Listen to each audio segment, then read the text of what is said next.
"Why are you asking about her?" he said, his fork frozen halfway to his mouth, his voice carrying an edge I'd never heard before. "Did someone say something to you?" The intensity of his reaction shocked me. This was the man who laughed off spilled coffee and forgotten anniversaries, who never got rattled by anything from work stress to family drama. But the mention of one name had turned him into someone I didn't recognize, suspicious and defensive and almost angry. "I was just curious," I said carefully, watching his face for clues about what was happening behind his suddenly guarded expression. "Emma mentioned that you two dated for a while, and I realized you'd never really told me about that relationship. I just wondered if it ended badly, or if there were any hard feelings I should know about." David set down his fork and reached across the table to take my hand, his thumb tracing circles on my palm the way he always did when he was trying to comfort me. But his touch felt different that night, calculated rather than instinctive, like he was using a technique he'd learned rather than expressing genuine affection. "Sarah, Jessica is completely in the past," he said, his voice softer but still, carrying an undertone that made my skin prickle with awareness. "What we have is so much better than anything I had before. I don't want to waste time talking about old relationships when we should be focusing on building our future together. Can we please just drop this?" I nodded and smiled and changed the subject to safer ground, but something had shifted between us that night. For the first time since we'd started dating, I felt like David was hiding something from me, keeping a part of his life locked away where I couldn't reach it. The feeling was subtle but persistent, like a pebble in my shoe that I couldn't quite shake loose. Over the next few months, as our relationship progressed toward engagement, I tried to push down my growing uneasiness about David's past with Jessica. I told myself that everyone had a right to privacy about their previous relationships, that just because David didn't want to rehash old history didn't mean he was being dishonest with me. I convinced myself that his reluctance to discuss Jessica was actually a sign of respect for me, proof that he was committed to our future rather than dwelling on what hadn't worked out. I was so determined to believe the best about David that I ignored every red flag that should have warned me something was wrong. When I found a woman's earring behind his dresser while helping him pack for a move to our shared townhouse, I accepted his explanation that it must have belonged to his sister, even though the earring was clearly too mature and expensive for a college student's taste. When he received text messages late at night that made him immediately grab his phone and step into another room to respond, I told myself he was probably dealing with work emergencies or family issues that he didn't want to burden me with.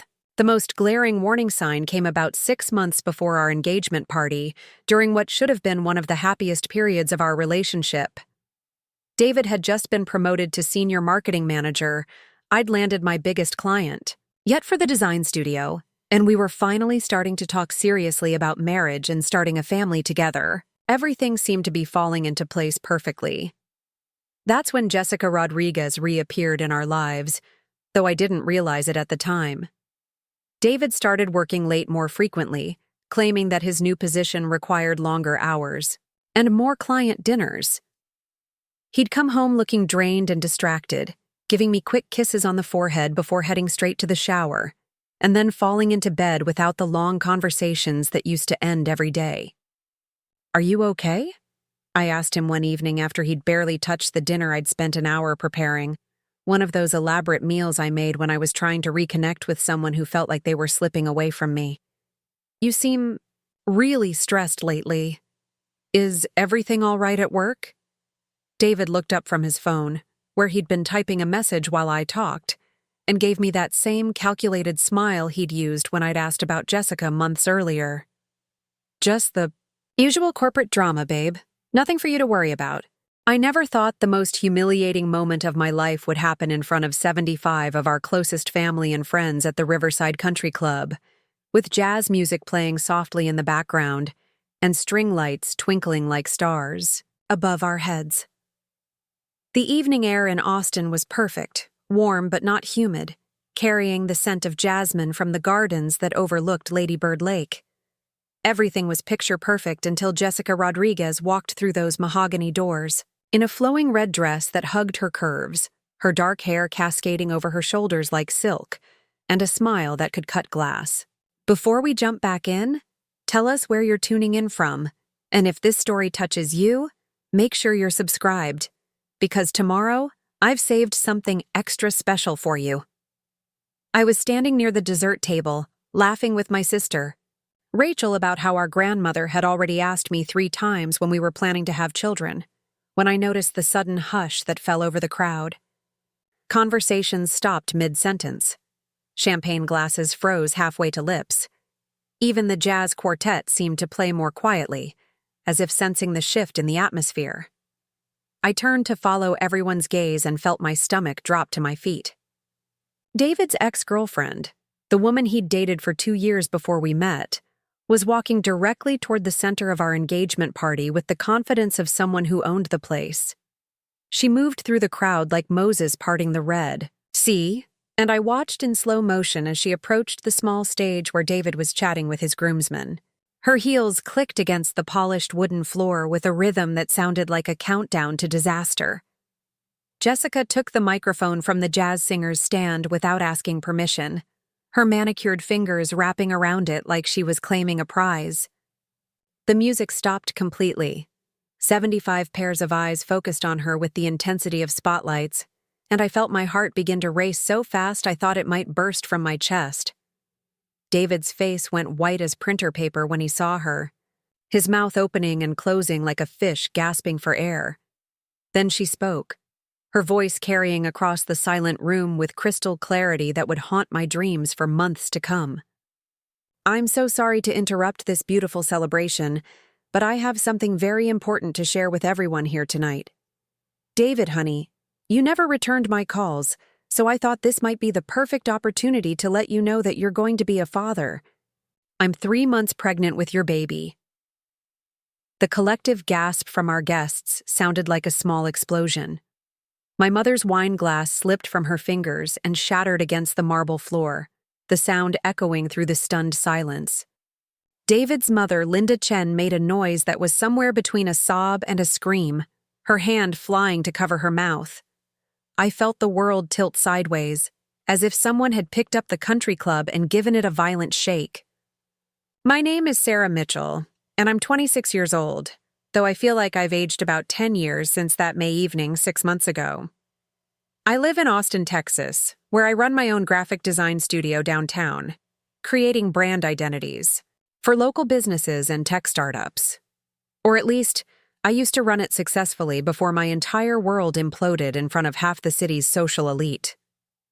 I've always been the type of person who plans everything down to the last detail. My friends joke that I probably have a color-coded spreadsheet for my grocery shopping, and honestly, they're not wrong. I like order, predictability, and knowing what's coming next. Maybe that's why what happened at our engagement party felt like being hit by a freight train I never saw coming. I met David Chen 3 years ago at a networking event for young professionals in Austin.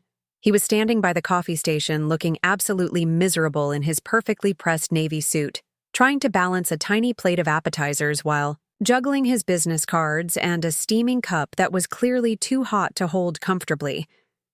I watched him for about 30 seconds, debating whether to help or just enjoy the entertainment, when he dropped everything at once.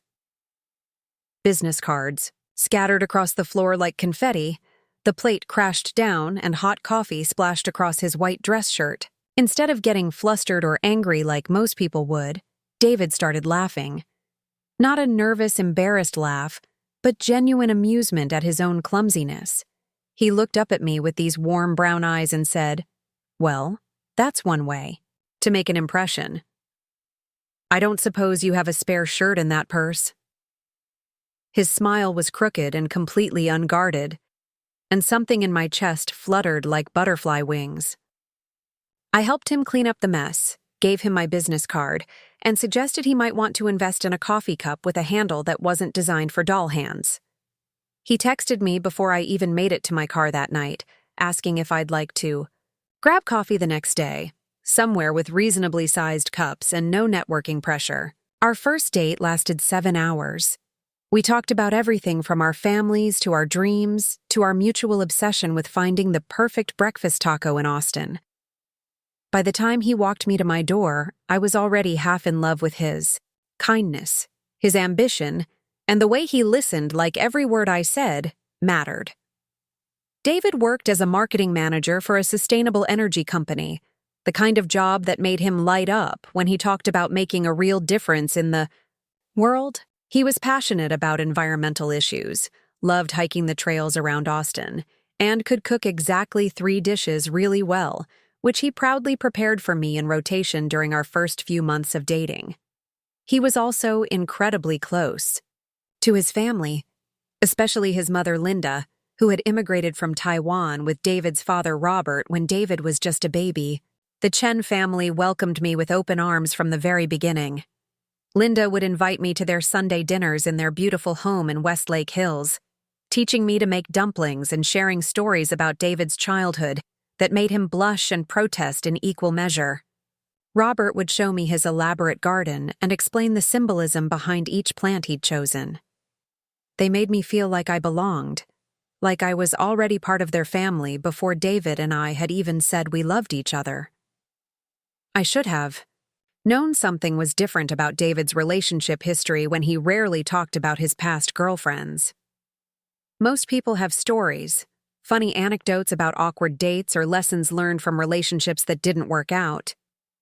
David would change the subject whenever I brought up his dating history, or give vague answers that didn't really tell me anything. When I asked direct questions about his last serious relationship, he'd get this uncomfortable look and say something, like, "It's in the past, Sarah. You're my future." At the time, I thought it was sweet. I believed he was just the kind of person who didn't dwell on what hadn't worked out, who preferred to focus on what we were building together. I was so wrong about so many things, but especially about that. I learned about Jessica Rodriguez the way most people learn about their partner's ex-girlfriends, through social media and mutual friends who assumed I already knew. Emma Thompson, my best friend since college and now a social worker who has an uncanny ability to read people's true motivations, was the one who finally told me the whole story during one of our regular coffee dates at Blue Bottle on South Lamar. "You know David dated Jessica for almost 2 years, right?" Emma said casually, stirring sugar into her latte while I nearly choked on my cold brew. "They were pretty serious, like meeting the parents, talking about moving in together serious.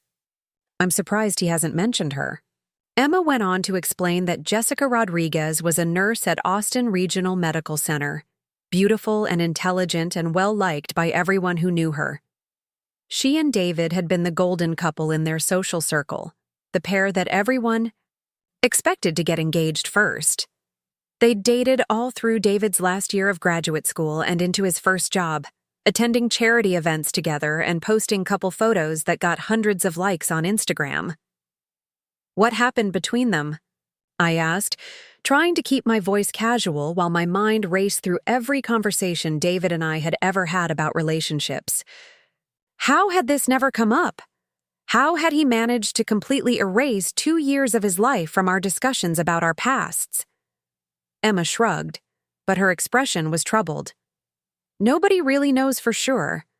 One day they were posting vacation photos from their trip to Colorado, and the next week, David was telling everyone they'd decided to go their separate ways. Jessica seemed pretty devastated, from what I heard. She took a leave of absence from work and kind of disappeared from the social scene for a while. That conversation with Emma planted a seed of unease in my mind that grew stronger over the following months.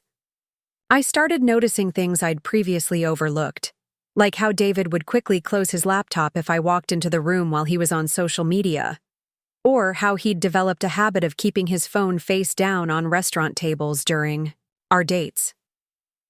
When I casually mentioned Jessica's name once during dinner, asking if they'd stayed friends after their breakup, David's entire body went rigid. Preparing and narrating this story took us a lot of time, so if you are enjoying it, subscribe to our channel. It means a lot to us. Now back to the story. This promotion comes with a lot more responsibility than I expected. But when I leaned over to kiss his cheek, I caught a whiff of perfume that definitely wasn't mine. It was floral and sophisticated, the kind of expensive fragrance that lingers on clothes long after the person wearing it has left the room. My heart started beating faster as I tried to think of innocent explanations. Maybe he'd been in an elevator with someone wearing strong perfume. Maybe a coworker had hugged him goodbye after a business dinner. Maybe I was imagining things because Emma's comments about Jessica had made me paranoid about threats that didn't actually exist. I wanted so desperately to believe that David would never betray me that I convinced myself the perfume was just my imagination. Or at least something with a perfectly innocent explanation that I was too insecure to see clearly. I was so afraid of being the kind of girlfriend who accused her partner of cheating without evidence that I ignored my own instincts, screaming that something was very wrong. The irony is that David proposed just 2 weeks after that dinner when I'd smelled another woman's perfume on his shirt. He planned an elaborate surprise at Zilker Park during the sunset, with a photographer hidden in the trees and my entire family waiting nearby to celebrate with us. The ring was gorgeous, a vintage Art Deco setting with an emerald-cut diamond that caught the light like captured starfire. He got down on one knee in front of the Austin skyline and told me I was the love of his life, that he couldn't imagine spending another day without knowing I'd be his wife. I said yes, of course. The ring was perfect, the setting was romantic, our families were thrilled, and David seemed more like his old self than he had in months. The proposal felt like proof that I'd been wrong to worry, that whatever had been bothering him was work-related stress that had nothing to do with our relationship. I threw myself into wedding planning with the same obsessive attention to detail I brought to everything else, determined to create the perfect celebration of our love. For 8 months, I lived in a bubble of bridal bliss, choosing flowers and tasting cakes and addressing invitations with calligraphy that took me hours to perfect. David seemed happy and engaged with the planning process, offering opinions about the menu and getting excited about our honeymoon plans for Costa Rica. His late nights at work became less frequent, and the distance between us that had worried me so much gradually melted away. I thought we were stronger than ever. I thought the worst thing that could happen at our engagement party would be my Uncle Frank getting too drunk and telling embarrassing stories about my childhood. I thought the biggest drama would be seating chart politics or someone complaining about the vegetarian options. I had no idea that Jessica Rodriguez had been planning her own surprise for our celebration, one that would destroy everything I believed about the man I was planning to marry and the life we were building together. I had no idea that while I was choosing between ivory and champagne for the table linens, she was calculating the perfect moment to detonate a bomb that would leave my entire world in smoking ruins. Standing there in that elegant ballroom, watching my fiancé's ex-girlfriend announce her pregnancy to our stunned guests, I realized that all those months of ignoring red flags and pushing down my instincts had led to this moment of complete and public humiliation. The perfume I'd smelled on David's shirt, the late nights at work, the defensive reactions when I'd asked about his past, it all suddenly made perfect, horrible sense. But that was just the beginning of the nightmare. Because what happened next, what Jessica revealed about David and his family, and the elaborate deception they'd all been part of, would make her pregnancy announcement look like a gentle warm-up for the main event that was about to destroy everything I thought I knew about the people I loved most. Jessica's words hung in the air like toxic smoke, poisoning every breath I tried to take. 3 months pregnant. The timeline crashed through my mind like a sledgehammer. 3 months ago, David had been working those mysterious late nights, coming home smelling like expensive perfume and avoiding my eyes when I asked about his day. 3 months ago, I'd been blissfully planning our engagement party, choosing the perfect dress and wondering whether we should serve salmon or chicken for the main course. I watched David's face cycle through emotions like a broken slideshow. Shock melted into panic, panic hardened into anger, and anger transformed into something that looked almost like relief. That last expression terrified me more than anything else, because it suggested that some part of him had been waiting for this moment, expecting it even. "Jessica, what the hell are you doing?" David's voice cracked like a teenager's, loud enough for everyone in the ballroom to hear clearly. He stepped toward her with his hands raised, as if she were a wild animal he needed to approach carefully. "This isn't the time or place for whatever game you're playing." Game. He called her pregnancy announcement a game, as if the possibility that she was telling the truth hadn't even occurred to him as worth considering. Or maybe it had occurred to him, and that's exactly why he looked so terrified. Jessica smiled, the kind of smile that belongs on the face of someone holding all. The cards in a poker game they know they're about to win. She adjusted the microphone in her hand with the confidence of someone who'd practiced this moment, who'd rehearsed exactly what she wanted to say and how she wanted to say it. "A game?" she repeated, her voice carrying clearly through the sound. "Distum. David, honey, I know you're surprised, but this is hardly a game. This is our baby we're talking about. The baby you helped create 3 months ago when you came to my apartment after telling Sarah you had to work late again." The collective intake of breath from our guests sounded like a wind tunnel. I felt my knees buckle slightly, and my sister, Rachel, appeared at my side so quickly I wondered if she'd been watching for signs that I might collapse. Her hand gripped my elbow with the strength of someone who'd spent law school learning how to stay steady when the world fell apart around her. "Sarah," Rachel whispered urgently in my ear. "We need to get you out of here right now. This is going to get worse before it gets better." But I couldn't move. I was frozen in place like a deer in headlights, watching my entire life implode. In real time, while 75 people I cared about witnessed every second of my humiliation. Part of me wanted to run, to push through the crowd and escape to my car and drive until I reached a place where none of this had ever happened. But a bigger part of me needed to hear everything Jessica had to say, needed to understand exactly how thoroughly I'd been deceived. David's mother, Linda, had gone completely pale, her usually perfect composure cracking like eggshell. She grabbed her husband Robert's arm so tightly that he winced, her manicured nails digging into his sleeve. I'd never seen Linda look anything less than completely in control. But now she looked like someone who'd just realized her house was on fire, and she'd left all the doors unlocked. "This is ridiculous," David said, but his voice lacked conviction.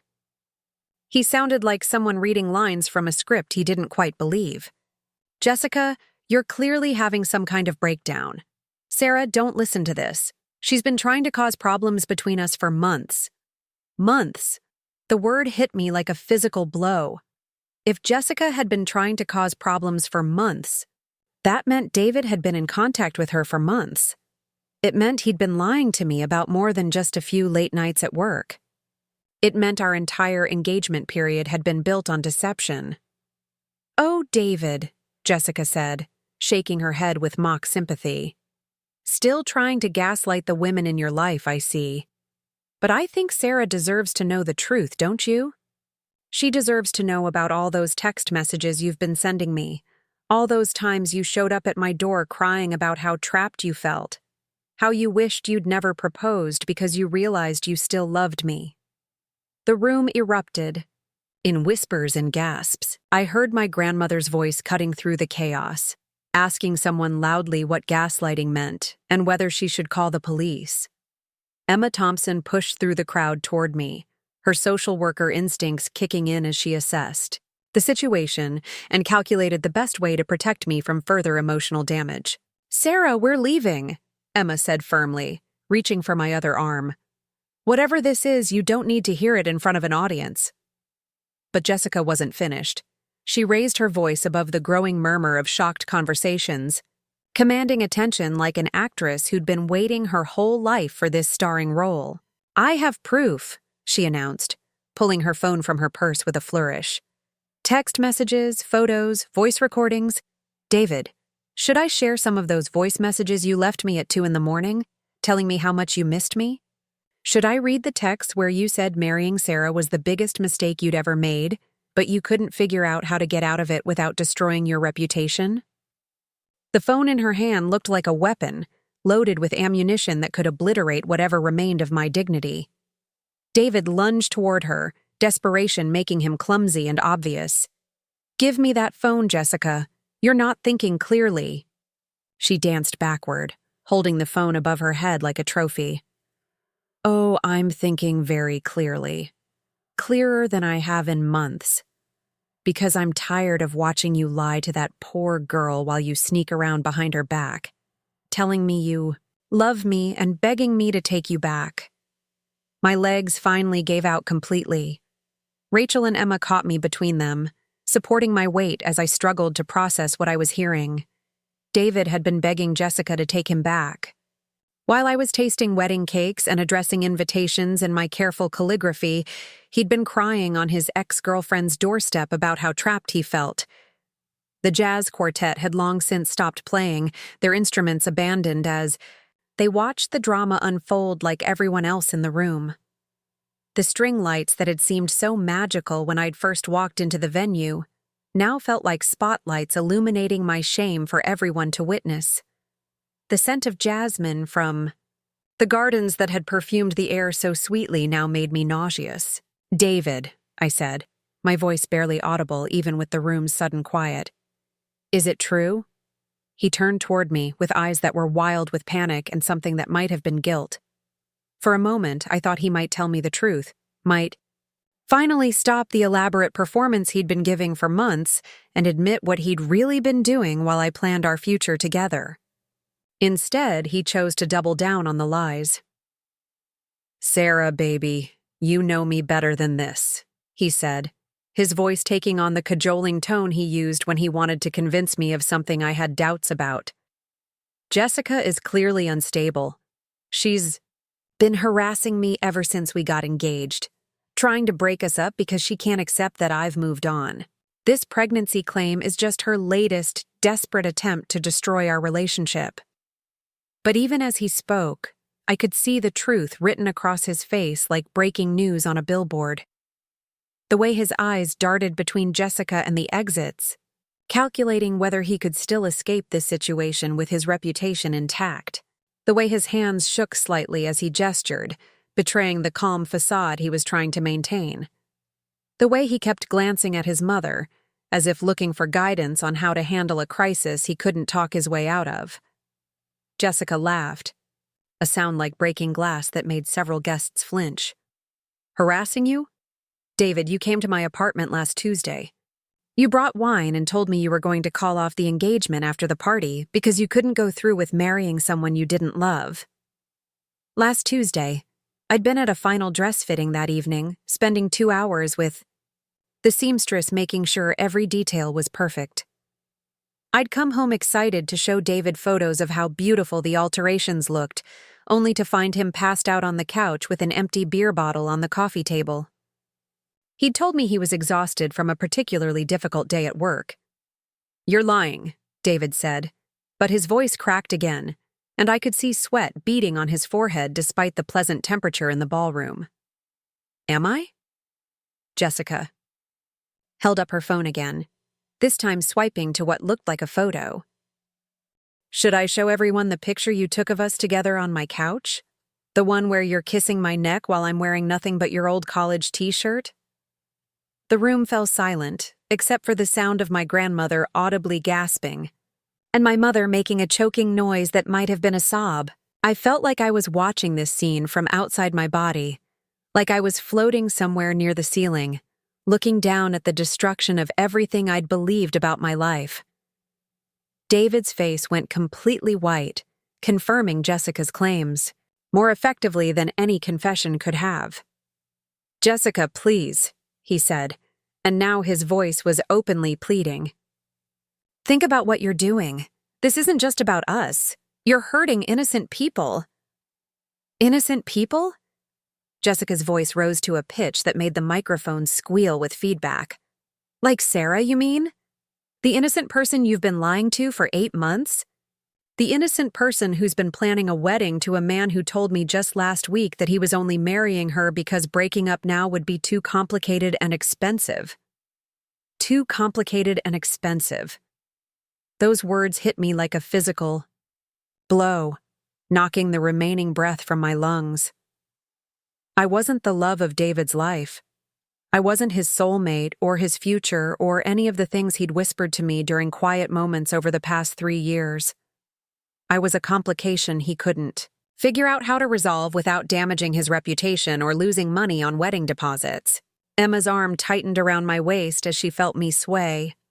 "That's it," she said firmly. "We're getting you out of here right now. Rachel, help me get her to the car." But before we could move, Linda Chen's voice cut through the chaos like a knife through silk.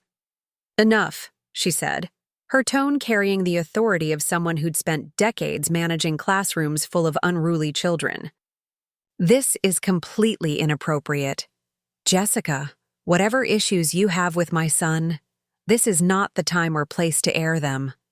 Linda had found her composure again, straightening her shoulders and lifting her chin in a way that reminded me of a general preparing for battle. But there was something in her expression that made my skin crawl, a calculation that suggested she was already working on damage control rather than trying to understand what was actually happening. Jessica turned toward Linda with interest, as if she'd been waiting for this particular player to enter the game. "Mrs. Chen," she said with exaggerated politeness, "how nice of you to speak up. I was wondering when you were going to join the conversation, especially since you've known about this pregnancy for over a month." The room went completely silent. Even the waitstaff, who'd been hovering at the edges of the ballroom pretending to be busy with their duties, stopped moving to stare at Linda. My future mother-in-law, the woman who'd welcomed me into her family and taught me to make dumplings and called me daughter, had known that David was cheating on me and that his ex-girlfriend was pregnant with his child. Linda's carefully constructed composure cracked like ice in warm water. Her mouth opened and closed several times before any sound came out, and when she finally spoke, her voice was barely above a whisper. "I don't know what you're talking about." "Don't you?" Jessica smiled with genuine pleasure now, like someone who'd been saving the best surprise for last. "Should I tell everyone about our lunch at that little Thai place on 6th Street? The one where you begged me to keep quiet about the baby until after the wedding because you'd already spent so much money on deposits? The lunch where you offered to pay for my medical expenses and set up a college fund for the baby if I promised never to contact David again?" My world tilted sideways. Linda had known. Not only had she known about David's affair and Jessica's pregnancy, but she'd actively participated in covering it up. She'd looked me in the eye over Sunday dinners and smiled while helping plan my wedding to her son, all while knowing that he was cheating on me and had gotten another woman pregnant. "Mom?" David's voice was small and confused, like a child who'd just realized his parent wasn't the hero he'd always believed them to be. Linda straightened her spine, her face hardening into an expression I'd never seen before. "I was protecting our family," she said, her voice gaining strength as she spoke. "Protecting David's future and your future, Sarah. Sometimes adults have to make difficult decisions to prevent even worse outcomes." "By lying to me?" I found my voice for the first time since Jessica had started speaking, and it came out, louder than I'd intended, echoing through the ballroom with a force that surprised me. "By helping your son deceive me while I planned a wedding to someone who was cheating on me?" Linda had the audacity to look hurt, as if my anger was unreasonable under the circumstances. "Sarah, dear, you don't understand the whole situation. David made a mistake, yes, but that doesn't mean your entire relationship is worthless. Men sometimes stray when they're feeling pressured about major life changes. It doesn't mean he doesn't love you." The condescension in her voice was breathtaking. She was talking to me like I was a naive child who needed the complexities of adult relationships explained in simple terms. Like David's months-long affair was equivalent to leaving dishes in the sink or forgetting to take out the trash. "A mistake?" I laughed, and the sound was harsh enough to make several people flinch. "Getting another woman pregnant while we're engaged is a mistake? Lying to me for months is a mistake? And you think I should just accept it because men sometimes stray when they feel pressured?" Jessica watched this exchange with obvious satisfaction, her hand resting protectively over her still flat stomach. "Oh, it gets better," she said, raising the microphone to her lips again. "Mrs. Chen, should I tell Sarah about the other part of our conversation? The part where you said she was too independent and career-focused to be a good wife anyway, and that maybe this baby was a blessing in disguise because it would show David what he was really missing?" The words hit me like a series of physical blows. Too independent. Too career-focused.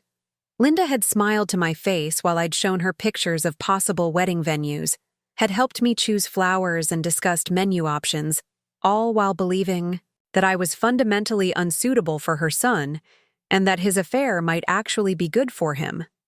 I turned to look at David, searching his face for some sign that he'd defended me during these conversations, that he'd stood up for the woman. He claimed to love when his mother disparaged my character, but his expression told me everything I needed to know. He'd sat there while his mother criticized me, probably nodding along and adding his own complaints about my independence and career ambitions. "David," I said, my voice deadly quiet now. "Did you agree with her?" He opened his mouth, but no. Words came out. His silence was more damning than any confession could have been. Rachel stepped closer to me, her lawyer instincts kicking in as she assessed the situation. "Sarah, we need to go. Now. Before this gets any worse." But Emma held up a hand, her social worker training making her recognize something the rest of us had missed. "Wait," she said, studying Jessica's face intently. "There's something else, isn't there? Something you haven't told us yet." Jessica's smile widened, confirming Emma's suspicion. "You're very perceptive," she said admiringly. "Yes, there is something else. Something that makes this whole situation even more interesting." She paused dramatically, savoring the moment, like an actress who knew she was about to deliver the line that would bring down the house. The entire ballroom held its breath, waiting for whatever final revelation she was preparing to unleash. "The thing is," Jessica said slowly, drawing out each word for maximum impact, "I'm not the only one David's been seeing since your engagement. There's also Vanessa Kim from his office, and Maria Santos from his gym, and at least 2 other women I know about. Your fiancé isn't just a cheater, Sarah. He's a serial cheater who's been using your engagement as cover to sleep with half of Austin." The room erupted in chaos. People shouted questions and accusations. Chairs scraped against the floor as guests stood up for better views, and someone dropped a wine glass that shattered loudly against the marble. Through it all, I stood perfectly still, feeling like I was at the center of a hurricane while destruction swirled around me. Multiple women. Not just Jessica. Not just one moment of weakness or one affair that could potentially be forgiven and worked through. David had been systematically cheating on me with multiple women throughout our entire engagement, using the security of our relationship as a home base, while he explored whatever opportunities presented themselves. I looked at the man I'd planned to marry, the man I'd believed was my partner and my future, and realized I'd never known him at all. The David I'd fallen in love with was a carefully constructed fiction, a character he'd played to win my trust while his real self pursued other women behind my back. "Sarah," David said desperately, finally finding his voice. "Please let me explain. It's not what it sounds like. These women mean nothing to me. You're the one I love. You're the one I want to marry." But his words felt like they were coming from very far away, like someone shouting across a vast distance that I couldn't bridge. I was done listening to his explanations and his justifications and his attempts to minimize the scope of his betrayal. I was done being the naive woman who believed whatever story she was told because she wanted so desperately for her fairy tale to be real. The revelation that David had been cheating with multiple women crashed over me like a tsunami, drowning out the chaos of voices and broken glass around me. My vision blurred at the edges, and for a moment I thought I might actually faint right there in front of everyone. But then something unexpected happened. Instead of collapsing under the weight of humiliation, I felt a surge of clarity that cut through the fog of shock like a blade through silk. I stepped away from Rachel and Emma's supporting arms, standing on my own 2 feet for the first time since Jessica had started speaking. The movement felt symbolic, like I was literally stepping away from the person I'd been 5 minutes ago, the woman who would have accepted any explanation David offered because she was too afraid of being alone to demand the truth. "Stop," said, my voice carrying across the ballroom with surprising strength. The word seemed to echo off the walls, cutting through the murmur of shocked conversations and bringing a sudden quiet to the room. "Just stop talking, David. I don't want to hear another word from you." David's mouth snapped shut, his eyes wide with something that might have been surprise. He'd probably expected me to dissolve into tears, to run from the room in humiliation, or to beg him for an explanation that would make sense of the impossible situation we found ourselves in. Instead, I was looking at him with the kind of cold assessment usually reserved for strangers. "Jessica," I said, turning toward the woman who'd just destroyed my life in the most public way possible. "I have one question for you, and I want you to answer honestly. Did you plan this? Did you coordinate this whole performance? Or did you just decide tonight was a good night to ruin someone's engagement party?" Jessica's confident smile faltered slightly. She'd been so focused on David's reaction and the crowd's shock that she apparently hadn't expected me to engage with her directly, especially not with such composure. Sarah, I didn't plan to hurt you. I just thought you deserved to know the truth." "The truth," I repeated, tasting the word like something bitter. "You thought I deserved to know the truth, so you decided to announce it in front of 75 people at the most important event of my life so far. You couldn't have called me or sent me a text, or found any other way to share this information that wouldn't involve maximizing my public humiliation." The ballroom had gone completely silent now, even the catering staff frozen in place as they watched this confrontation unfold. I could feel the weight of all those stares, but instead of making me want to hide, it fueled something fierce and protective inside me. "You're pregnant with his baby," I continued, my voice steady despite the earthquake happening inside my chest. "Assuming that's true, and assuming the baby is actually David's, then you're going to be connected to him for the next 18 years at minimum. You're going to have to co-parent with him, make decisions together, probably see him regularly for the rest of your life. And you thought the best way to start that relationship was by publicly destroying his engagement to another woman." Jessica's hand moved protectively to her stomach, and for the first time since she'd taken the microphone, she looked uncertain. I couldn't let you marry him without knowing what kind of man he really is." "What kind of man he really is," I said slowly, then turned to look at David again. He was standing perfectly still, like someone who'd realized he was in quicksand, and that any movement might make things worse. "You're right about one thing, Jessica. I definitely needed to know what kind of man David really is. But your method of telling me says something about what kind of woman you are, too." I walked toward the center of the room, my heels clicking against the marble floor with the same rhythm Jessica's had when she'd made her entrance. But where her steps had sounded like a countdown to disaster, mine felt like a march toward something I couldn't quite name yet. "Everyone, please listen," I said, raising my voice without needing the microphone. "I want to thank you all for coming tonight to celebrate what was supposed to be David's and my engagement. I know this evening hasn't gone the way any of us expected, and I'm sorry you've had to witness such an uncomfortable situation." My mother made a choking sound from somewhere near the dessert table, probably horrified that I was addressing our guests instead of fleeing to process this disaster in private. But I needed to take control of this narrative before it spun completely out of my hands. "I'm going to ask you all to please give me and David some privacy to sort through this situation," I continued. "The party is officially over, but please, feel free to stay and enjoy the food and drinks we've already paid for. Consider it a very expensive lesson about why it's important to really know someone before you agree to marry them." A few people laughed nervously at that, though most remained silent and serious.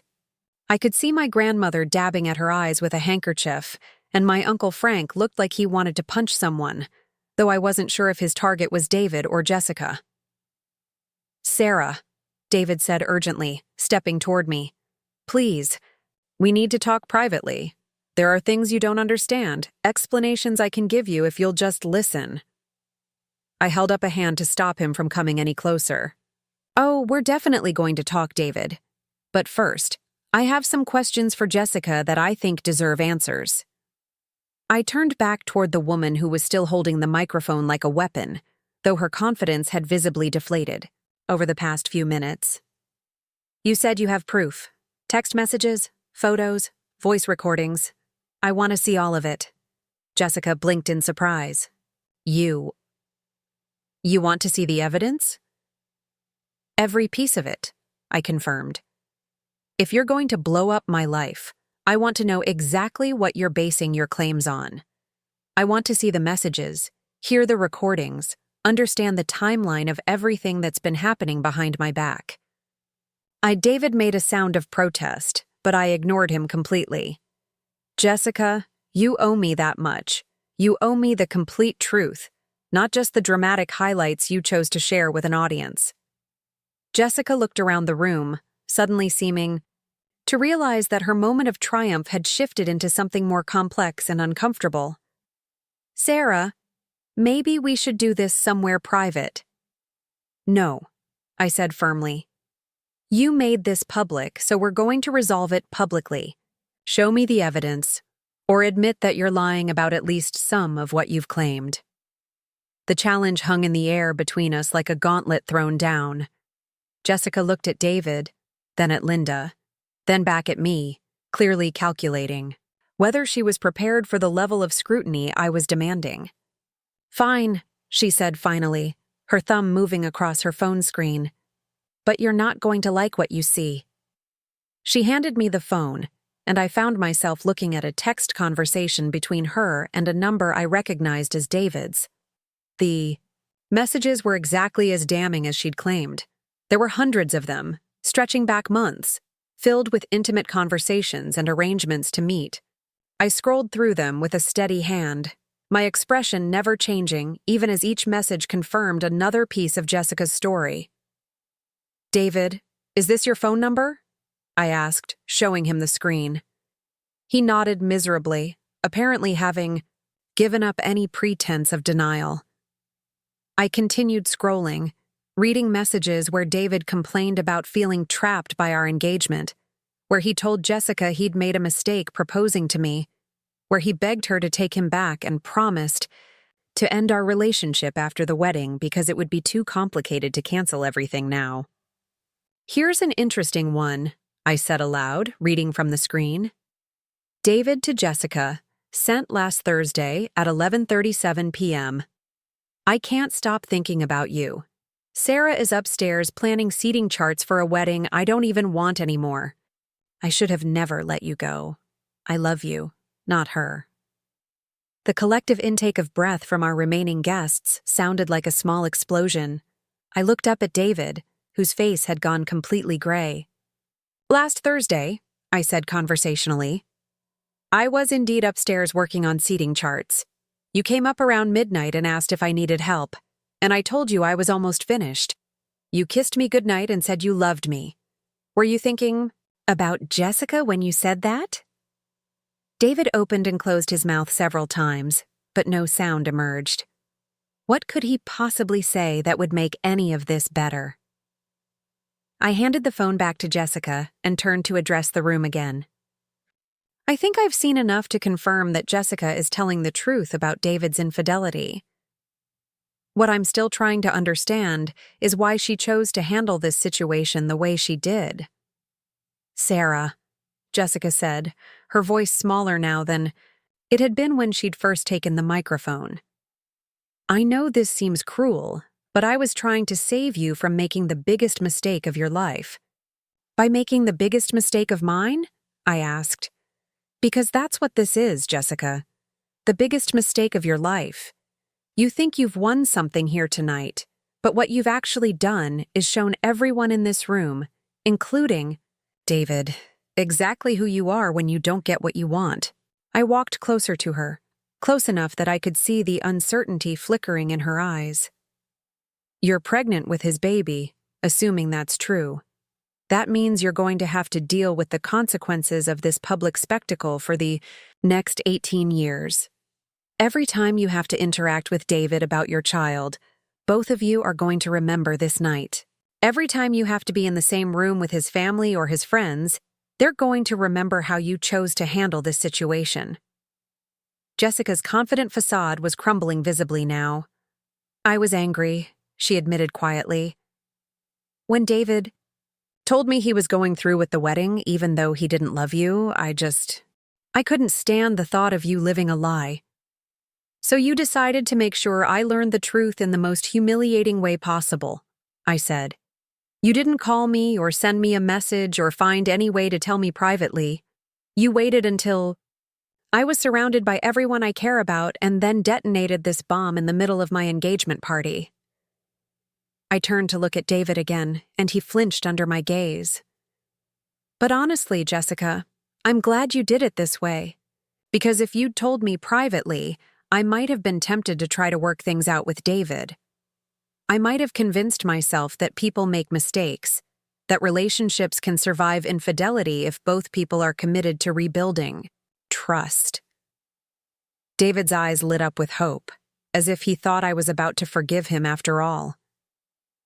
But what you've shown me tonight, I continued, is that this wasn't a mistake or a moment of weakness. This was a months-long deception involving multiple women with the active participation of David's mother. This was a systematic betrayal of everything I believed about the man I was planning to marry. I walked over to the table where we'd placed the engagement gifts people had brought, beautiful wrapped packages that represented the faith our friends and family had in our relationship. The irony wasn't lost on me. David, do you remember what you said when you proposed to me? I asked, picking up one of the gift boxes and turning it over in my hands. You said I was the love of your life. You said you couldn't imagine spending another day without knowing I'd be your wife. You said you wanted to build a life together based on honesty and trust and mutual respect. Sarah, I meant those things when I said them, David said desperately. I still mean them. What happened with Jessica doesn't change how I feel about you. I laughed, and the sound was so sharp it made several people wince. It doesn't change how you feel about me.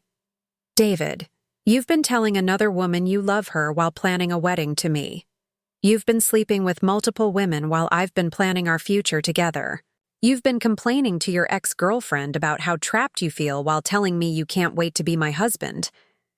I set the gift box down and faced him directly. The man I fell in love with 3 years ago was a fiction.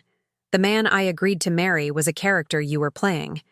And the man I'm looking at right now is a stranger who's been lying to me about literally everything that matters. Linda chose that moment to step forward, apparently deciding it was time to try damage control. Sarah, dear, I know you're upset, but you're not thinking clearly. David made some poor choices, yes, but that doesn't mean your entire relationship is meaningless. If you can find it in your heart to forgive him, your marriage can be stronger for having worked through this challenge together. The audacity of her words was breathtaking. This was the woman who'd known about David's affairs and his ex-girlfriend's pregnancy, who'd actively participated in covering up his deception, who'd insulted my character to his pregnant ex-girlfriend while helping me plan my wedding, and now she was suggesting that forgiveness would make our marriage stronger. Mrs. Chen, I said, using the formal address deliberately, you lost the right to give me relationship advice the moment you decided to help your son deceive me. You've known about this pregnancy for over a month, according to Jessica. You've known about David's affairs, and instead of encouraging him to be honest with me, you helped him cover up his lies. Linda's composure slipped completely, her carefully maintained facade cracking like ice under pressure. I was trying to protect everyone involved. Sometimes the truth causes more damage than it prevents. The truth causes more damage than it prevents, I repeated slowly. That's an interesting philosophy, Mrs. Chen. Is that what you taught David growing up? That lying is acceptable as long as it's convenient? Sarah, that's not fair, David protested. Don't blame my mother for my choices. I'm not blaming her for your choices, I said. I'm holding her accountable for hers. She chose to lie to me. She chose to help you deceive me. She chose to insult my character to your pregnant ex-girlfriend while smiling to my face and helping me plan our wedding. I turned back to Linda, whose face had gone completely white. Tell me, Mrs. Chen, when you were helping me choose flowers, for the centerpieces, were you thinking about how I was too independent to be a good wife? When you were teaching me to make dumplings in your kitchen, were you hoping that Jessica's pregnancy would give David an excuse to end our engagement? Linda opened her mouth to respond, but I wasn't finished. Because that's what you told Jessica, isn't it? That maybe this baby was a blessing in disguise because it would show David what he was really missing. That I was too career-focused to be suitable for your son. That you'd already spent so much money on wedding deposits that it would be better if Jessica just kept quiet until after the ceremony. The room was completely silent now, even the catering staff having abandoned any pretense of working to listen to this confrontation. Linda looked around desperately as if hoping someone would come to her defense, but even her husband Robert was staring at her with an expression of shocked disappointment.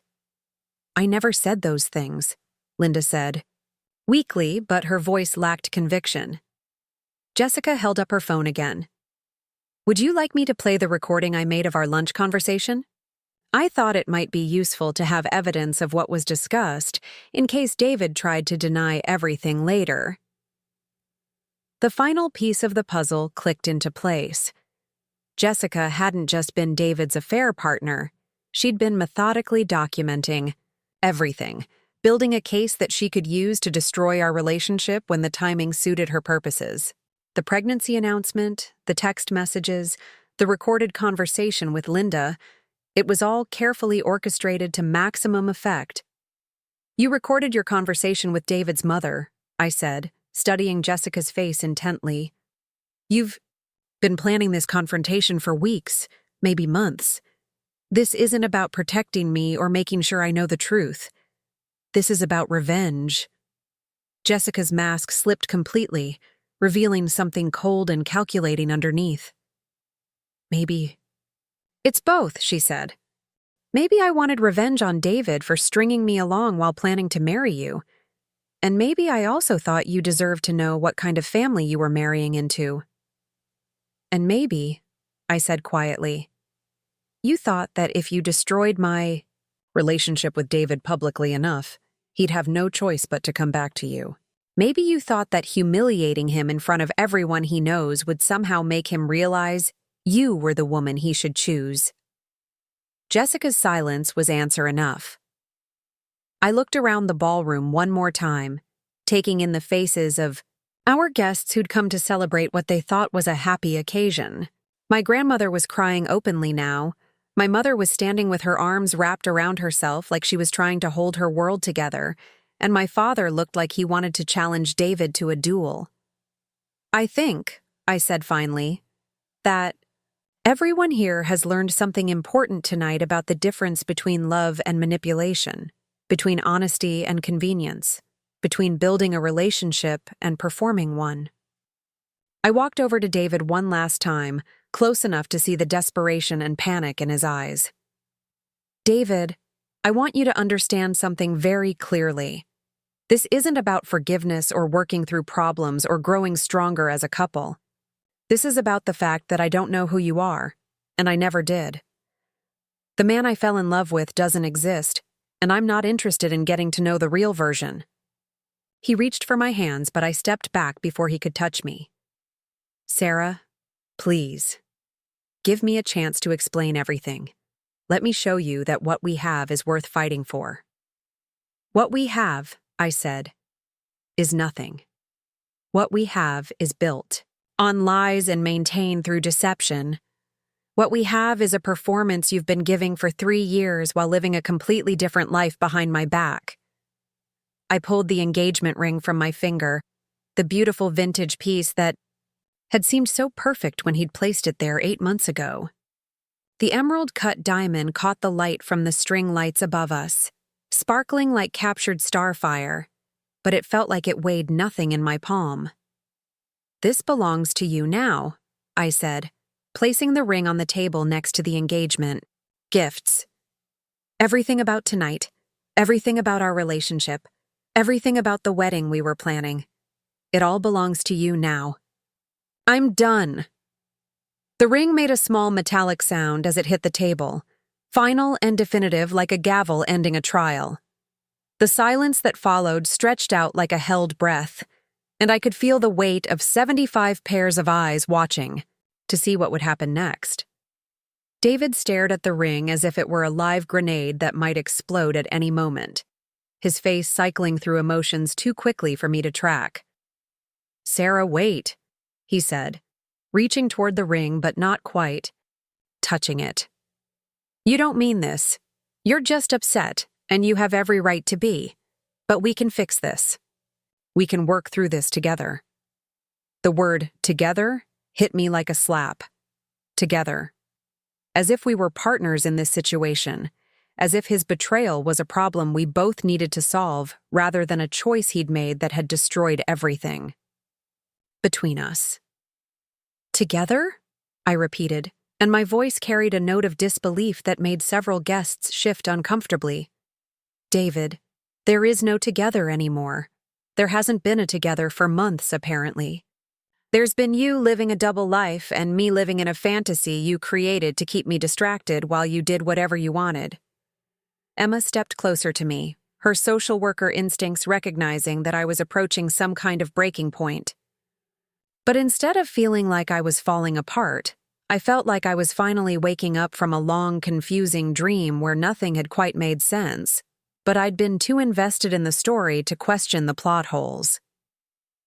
"You know what the worst part is?" I asked, looking directly at David.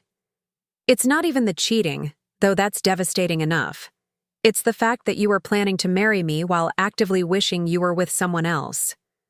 You were going to stand up in front of all these people and promise to love and honor me while secretly believing that marrying me was the biggest mistake of your life." David's face crumpled, and for a moment he looked like a child who'd been caught in a lie so elaborate he couldn't remember which parts were supposed to be true. "I was confused," he said desperately. "I was scared about getting married, and I made some terrible decisions, but that doesn't mean I don't love you." "Love," I said, tasting the word like something sour. "David, do you even know what that word means? Because the way you've been treating me isn't love, it's ownership. It's keeping me as a comfortable backup plan while you explored your other options." Jessica cleared her throat, reminding everyone that she was still standing there with her phone full of evidence and her belly full of David's child. "Sarah, I know this is hard to hear, but you deserve to know that David wasn't just confused. He was actively planning how to end your relationship without damaging his reputation or losing too much money on the wedding deposits." She swiped to another message thread on her phone, holding it up so I could see the screen. "This is from 3 weeks ago. David to me. I've been thinking about what you said, and you're right. I should have never gotten engaged to Sarah. But now I'm trapped because my parents have already spent so much money, and Sarah's family is so excited about the wedding. Maybe if we keep seeing each other quietly, I can figure out a way to end things with her after the honeymoon without it looking like I was the one who changed my mind." The words hit me like physical blows, each one more devastating than the last. After the honeymoon, he'd been planning to go through with marrying me, to let me experience what I thought was the happiest day of my life, to take my vows and my body and my trust, and then end our marriage while we were still in the glow of what I would have believed was our new beginning. "You were going to marry me and then divorce me," I said, my voice flat with shock. "You were going to let me go through with the wedding, knowing you didn't want to be married to me, just because canceling would be inconvenient." David made a strangled sound that might have been a denial or an attempt at an explanation, but no coherent words emerged. His silence was more damning than any confession could have been. Linda stepped forward again, apparently unable to resist inserting herself into the conversation, despite having lost any moral authority to comment on the situation. "Sarah, you're taking this out of context. David was obviously struggling with pre-wedding jitters, which are completely normal. Many men have doubts before making such a big commitment." "Pre-wedding jitters," I repeated slowly, turning to face the woman who had helped orchestrate this deception. "Mrs. Chen, your son was planning to marry me as a convenience and then divorce me after the honeymoon so he could be with his pregnant ex-girlfriend. In what world do you consider that normal pre-wedding behavior?" Linda's mouth opened and closed like a fish gasping for air. Behind her, I could see Robert Chen looking at his wife with an expression of growing horror, as if he was realizing for the first time exactly what she'd been involved in. "Linda," Robert said quietly, his voice carrying a note of warning. "What did you do?" "I was protecting our family," Linda said, but her voice lacked the conviction it had carried earlier. "I was trying to prevent a scandal that would have damaged David's career and our reputation in the community." "By helping him deceive an innocent woman into marrying him?" Robert's voice was getting louder, his carefully maintained composure beginning to crack. "By encouraging him to go through with a wedding he didn't want to, someone he was planning to divorce?" I watched this family drama unfold with a strange sense of detachment, as if I were observing someone else's life fall apart instead of experiencing my own destruction in real time. Part of me wanted to feel sorry for Robert, who seemed to be learning about his wife's involvement in this scheme at the same time as everyone else. But a larger part of me was focused on the growing realization that I needed to get out of this ballroom before the situation deteriorated even further. "Rachel," I said quietly to my sister, who'd been standing beside me like a protective wall throughout this entire confrontation, "I need you to handle something for me." Rachel nodded, immediately her lawyer brain already calculating what needed to be done. "Whatever you need. I need you to make sure everyone understands that the wedding is canceled, completely canceled. I need you to contact the vendors tomorrow and start the process of getting our deposits back wherever possible. And I need you to make sure David doesn't try to contact me for the next few days while I figure out what I'm going to do next." "Consider it done," Rachel said firmly. "Do you want me to escort you out of here now?" I looked around the ballroom one more time, taking in the faces of our guests who'd come to celebrate what they thought was a joyous occasion. Some looked shocked, others appeared sympathetic, and a few seemed to be enjoying the drama in the way people do when they're witnessing a spectacular disaster that doesn't directly affect them. "In a minute," I said. "There's one more thing I need to say." I walked to the center of the room, positioning myself where everyone could see and hear me clearly. The conversations that had been happening in hushed whispers around the edges of the ballroom stopped as people realized I was about to speak again. "I want to thank everyone for coming tonight," I said, my voice carrying clearly without needing a microphone. "I know this evening has been difficult and uncomfortable for all of you, and I'm sorry you've had to witness such a painful situation." My grandmother made a soft crying sound from somewhere near the back of the room, and I could see my mother wiping tears from her eyes. But I also saw something else in the faces of our guests: respect. They were watching me handle this impossible situation with dignity, and their expressions told me they understood the strength it was taking for me to remain composed. "I want you all to know that while tonight has been devastating for me personally, I'm grateful that the truth came out before I made the mistake of marrying someone who didn't deserve my trust," I continued. Jessica was right about one thing. I did deserve to know what kind of man David really is, even though I wish I could have learned it in a less public way. I turned to look at David, who was still standing beside the table where I'd placed my engagement ring, looking like someone who'd just watched his entire life collapse in slow motion. "David, I want you to understand something very clearly, I said. This isn't about anger or revenge or trying to hurt you the way you've hurt me. This is about self-respect and recognizing when someone has shown you exactly who they are. You've shown me that you're someone who lies when it's convenient, who makes promises you don't intend to keep, and who values your comfort more than other people's well-being. David opened his mouth to respond, but I held up a hand to stop him. I don't want to hear any more explanations or justifications or promises about how you'll change, I said. Because the person who could do what you've done to me isn't someone who can change into the kind of partner I deserve. You're not a good man who made bad choices, David. You're someone who's shown me your true character, and I believe you. The finality in my voice seemed to hit him like a physical blow. He sank into one of the chairs at the nearest table, his head in his hands, looking completely defeated. Jessica was still standing near the makeshift stage area, her phone clutched, in her hand like a security blanket. I walked over to her, and she visibly tensed as I approached, probably expecting another confrontation. Jessica, I said quietly, I have something to say to you, too. She lifted her chin defiantly, but I could see uncertainty flickering in her eyes. What? Congratulations, I said simply. You got what you wanted. David is all yours now, along with all the baggage that comes with him. I hope you're prepared for what you've signed up for. Jessica blinked in surprise, clearly having expected anger or accusations rather than this calm acknowledgement of her victory.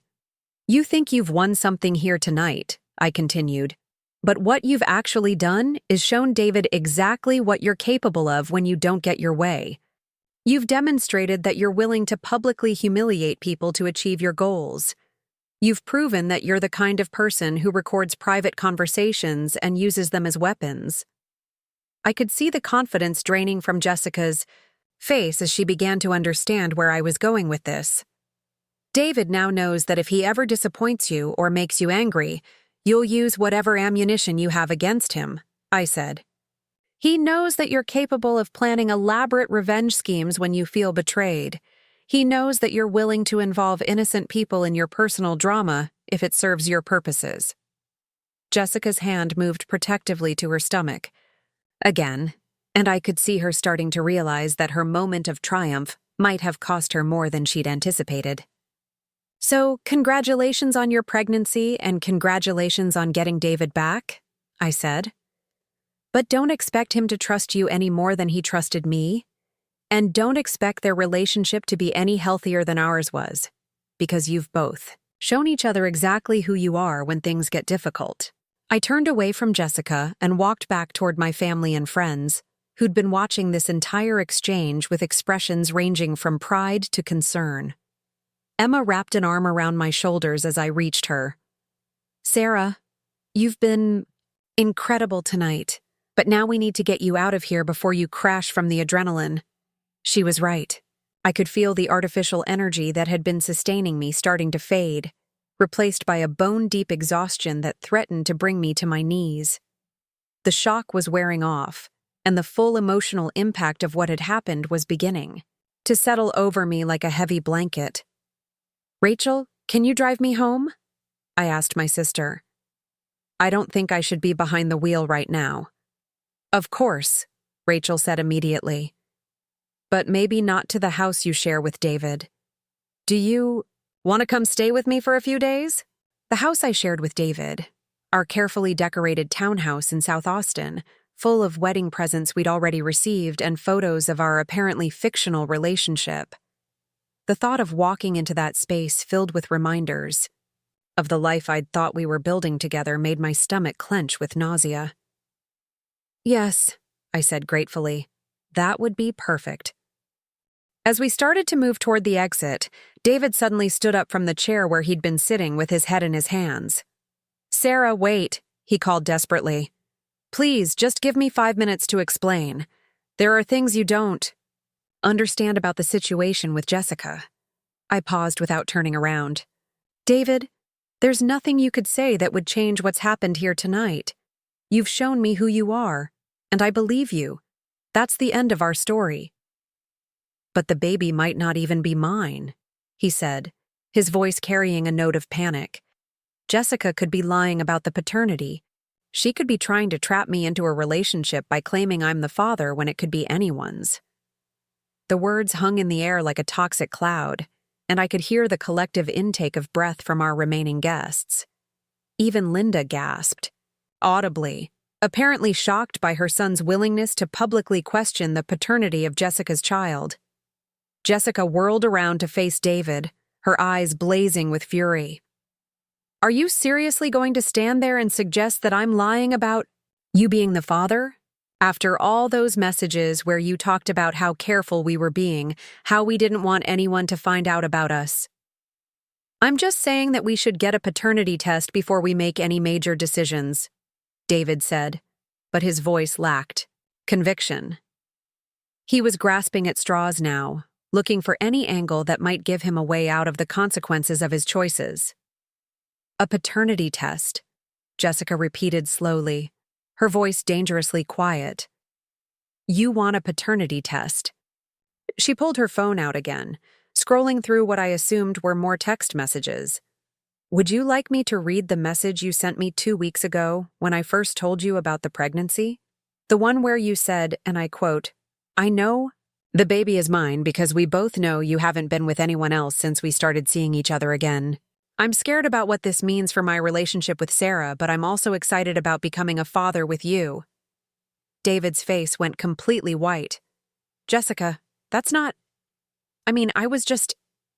You were just what, David?" Jessica's voice was getting louder, and I could see that her carefully maintained composure was finally starting to crack. "You were just lying then, or you're lying now, because you can't have it both ways." I watched this exchange with a mixture of fascination and disgust. Here were two people who'd been conspiring behind my back for months, and now they were turning on each other the moment their scheme fell apart. It was like watching a nature documentary about predators who turned cannibalistic when food became scarce. "You know what?" I said, turning back to face both of them. "I've changed my mind. I do want to hear David's explanation, because I think everyone here should understand exactly what kind of person we're dealing with." David looked up hopefully, apparently thinking I was giving him a chance to redeem himself. "David, please, explain to all of us how Jessica could be lying about the paternity of her baby when you just admitted that you've been having an affair with her for months," I said. "Please explain how you can simultaneously claim that your relationship with her was a mistake and also suggest that she might be trying to trap you with someone else's child." David opened and closed his mouth several times, clearly realizing that any answer he gave would only make him look worse. "And while you're at it," I continued, "please explain to Jessica why she should trust you to be a good father and partner when you've just demonstrated that you'll throw her under the bus the moment it becomes convenient for you." The ballroom fell silent except for the sound of David's labored breathing and Jessica's sharp intake of breath as she realized that her victory was turning into its own kind of defeat. "This is exactly what I was talking about," I said, looking around the room at our guests one final time. "This is what happens when people choose manipulation over honesty, when they choose convenience over integrity. They end up destroying not just the people they claim to love, but themselves and each other." I walked toward the exit without looking back, feeling lighter with each step I took away from the wreckage of my former life. Behind me, I could hear David calling my name and Jessica starting to argue with him about his suggestion that the baby might not be his. But their voices sounded far away and unimportant, like background noise from a drama I was no longer interested in watching. Rachel and Emma flanked me as we walked through the country club's elegant lobby toward the parking lot, creating a protective barrier between me and the chaos we were leaving behind. Outside, the Austin night air was warm and sweet with the scent of jasmine, and I took my first deep breath in what felt like hours. "Sarah," Emma said gently as we reached Rachel's car, "how are you holding up? And please don't say you're fine, because nobody could be fine after what just happened." I considered the question seriously, taking inventory of my emotional state as Rachel started the car and pulled out of the country club's circular driveway. How was I holding up? I felt like I'd been hit by a truck, but I also felt strangely clear-headed and purposeful in a way I hadn't experienced in months. "I'm devastated," I said honestly, "and humiliated and angry and probably in shock. But I'm also relieved, which sounds crazy given what just happened." "Relieved how?" Rachel asked, glancing at me in the rearview mirror. "Relieved that I found out who David really is before I married him," I said.